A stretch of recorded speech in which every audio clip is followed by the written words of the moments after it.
हम आप लोगों को समझाने वाले हैं कि लीनियर कॉम्बिनेशन जो है ना किसी भी जो गिवन वी है उसका फाइंड कैसे करते हैं। यानी यहाँ पे तो याद रखिएगा वी जो है ना उस वक्त एक लीनियर कॉम्बिनेशन होगा इन तीनों इक्वेशंस का, जिनको हम पॉलिनोमियल्स भी कह सकते हैं, v1 v2 v3 का।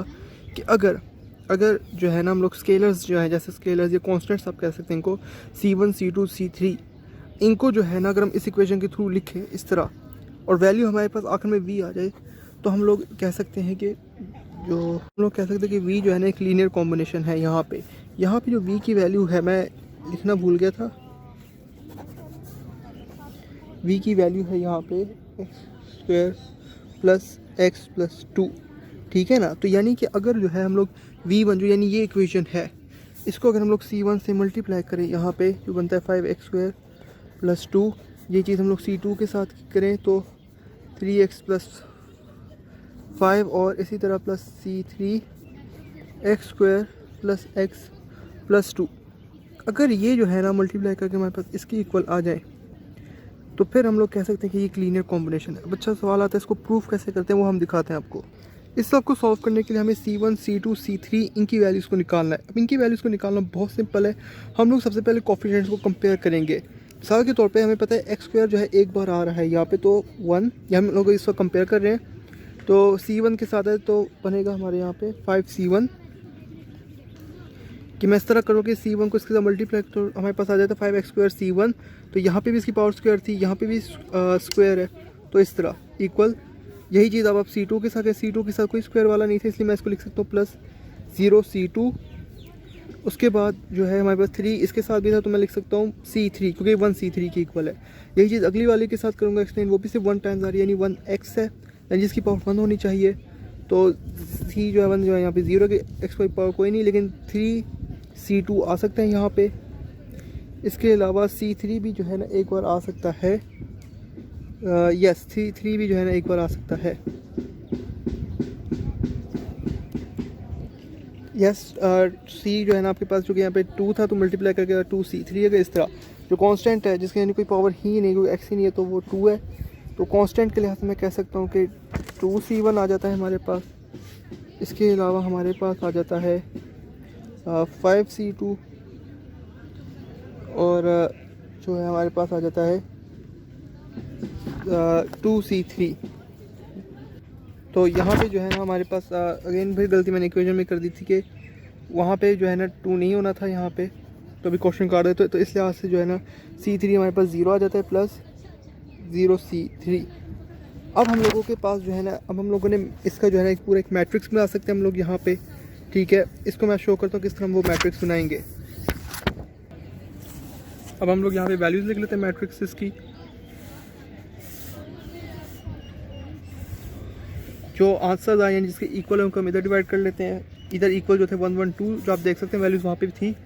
फिर c1 की वैल्यू, c2 की वैल्यू, c3 की वैल्यू, इसी तरह c1 की वैल्यू, और इस तरह हम लोगों ने करना है, इसको सॉल्व लिख लेना है। अब हम लोगों ने जो है ना इसका एचिलॉन फॉर्म बनाना है। एचिलॉन फॉर्म का मतलब है यहाँ पे 1, इसके नीचे तमाम 0, फिर यहाँ पे 1, फिर नीचे 0 और यहाँ पे 1, ठीक है ना। तो हम लोगों ने इससे इस तरह सॉल्व करना हम दिखाएंगे किस तरह हम सॉल्व कर सकते हैं इसको। तो सबसे पहले जो है ना हम लोगों ने यहाँ पे हम लोग अगर 1 लाना चाहते हैं तो इसको हम लोग 5 से डिवाइड कर देंगे। तो मैं कह सकता हूँ कि रो 1 डिवाइडेड बाई 5। तो पहली दूसरी रोज तो बिल्कुल सेम आएंगे, उनको हमने कुछ भी नहीं करना। जो होगी रो 1 उसमें हम 1 0 1/5, और चूँकि यहाँ पे 1 है तो 1/5। इस तरह हम लोगों ने जो है ना इसकी डिवीज़न कर ली। अब मैं चाहता हूँ नीचे जो है ना यहाँ पे 0 आ जाए, क्योंकि हम एचिलॉन फॉर्म में। उसका तरीका ये है कि इसको जो है ना मैं रो 3 माइनस 2 मल्टीप्लाई बाई रो की पावर 1, जिस तरह हमारे पास 0 आ जाएगा तो हम उस तरह करेंगे।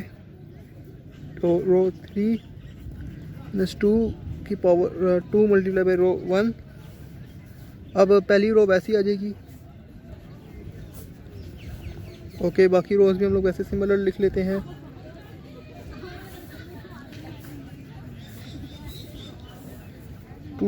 ओके। उसके बाद 2 माइनस 2 तो 0 आ जाता है आपके पास। ये तो 0 था इसलिए 5 हमारे पास वैसे ही एज इट इज़ आ जाता है। अब ये -2 की जो है 2 से मल्टीप्लाई हो रहा है, तो ये 1/5 से मल्टीप्लाई हो रहा है, तो 2/5 जो कि 0 था, तो 0 - 2/5, तो -2/5 जो है हमारे पास आंसर आ जाए। यहाँ पे जो है हम लोग ये 1/2 माइनस 2/5 है, ठीक है, तो वो हमारे पास आ जाता है 8/5। यहाँ तक भी हम लोगों ने सॉल्व कर लिया। अब हमारे पास एक रिसीव हो गया। अब यहाँ से इसको हम लोगों ने 1 में कन्वर्ट करना है, उसका भी तरीका आसान है कि हम इसको 3 से डिवाइड कर देंगे। तो सबसे पहले अब हम लोगों ने करना ये है कि मिसाल अब हम लोगों ने इसको 3 का, जो 3 से हम डिवाइड कर देंगे, तो रो 2 डिवाइडेड बाई 3। तो इस तरह हम लोगों ने इसको सॉल्व कर लिया। पहली रो एज इट इज़ आ जाएगी, तीसरी रो भी एज इट इज़, एंड यहाँ पे फिर उसकी वैल्यूज़ लिखेंगे। फिर 8/5। अब चूँकि दूसरी रो पे हमने अप्लाई किया तो ये 1 आ जाएगा, 2/3, 1/3। एक हिस्सा हम लोगों ने इस तरह सॉल्व कर लिया।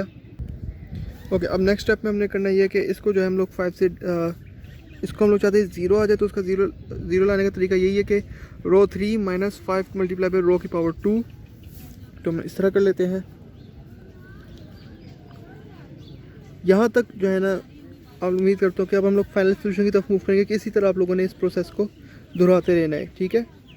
तो जो हमारे पास 1/5, 2/3 वैसे आ गया, 1/5, 1/3। अच्छा, अब हम लोगों ने इसको 5 से माइनस किया तो 0 आ जाता है, और सॉल्व किया तो हमारे पास वैल्यू आ जाती है 1। और इसके अलावा जो वैल्यू आ जाती है हमारे पास वो है 1/56। उप्स, शायद मैंने गलती कर दी होगी यहाँ पे। यस मैंने गलती कर दी थी। यहाँ पे 1 नहीं आना था, वो तो मैं आगे जाके सॉल्व करना था, वो ये आना था 56/15। अब यहाँ तक जो है ना, मैं डायरेक्ट सोल्यूशन की तरफ ले जाऊँगा क्योंकि आप लोगों को समझ आ गई होगी। अब यहाँ पे भी बस हम लोगों ने 1 लेके आ जाना है। इस तरह फिर जब हमें सारी इक्वेशन सॉल्व हो जाएगी तो अब हम लोग फाइनल एचिलॉन फॉर्म की तरफ मूव करते हैं। अब हम लोग जो है फाइनल जो एचिलॉन फॉर्म बनेगी, याद है एचिलॉन फॉर्म मैं कह रहा हूँ, तो 1 0 0 0 1 0 1/5 2/3 1 here 1/5 1/3 1/56। अब यहाँ से तक जो है ना हमारे पास बहुत सिंपल है कि हम लोगों ने जो है ना, याद रखिए ये C3 की वैल्यू की जो कि बनती है 1/56, ये है C2 + 2/3 C3 = 1/3। तो आप देख सकते हैं यहाँ से वैल्यूज निकालना बहुत आसान है, लेकिन मैं समझता हूँ कि हम लोग क्यों इतनी मुश्किल है, जब हम इसको एक और नेक्स्ट स्टेप पे ले जा सकते हैं और बहुत सिंपल हो जाएगा, क्योंकि वैल्यूज फिर डायरेक्ट आएंगी C1 C2 C3 की। उसका तरीका ये कि हम इसको रिड्यूस्ड एचिलॉन फॉर्म में ले जाए, यानी कि अब ये जितने भी वैल्यूज़ हैं, ये देख रहे हैं आप यहाँ पे, इनको अगर 0 कर दिया जाए, क्योंकि 0 सारा मौजूद है यहाँ पे, एक पूरा डायगोनल बन गया, और उसके अलावा डायगोनल के लिए सारा कुछ 0 है, तो ये रिड्यूस्ड एचिलॉन फॉर्म आपको C1 C2 C3 की वैल्यूज डायरेक्ट मिलेंगी। तो आप उस तरह फिर रो को जो है ना माइनस कर देना, यानी रो 1 को जो है माइनस कर देना 1/5 रो 3 के साथ। यही चीज़ आप करना रो 2 को जो है ना -2/3 रो के साथ, तो आप फिर रिड्यूस एचिलॉन फॉर्म आ जाएगी। इस तरह फिर आपके पास जो है ना डायरेक्ट वैल्यू मिल जाती है आपको C1 C2 C3 की, जिसको हम लोग यूज़ कर सकते हैं।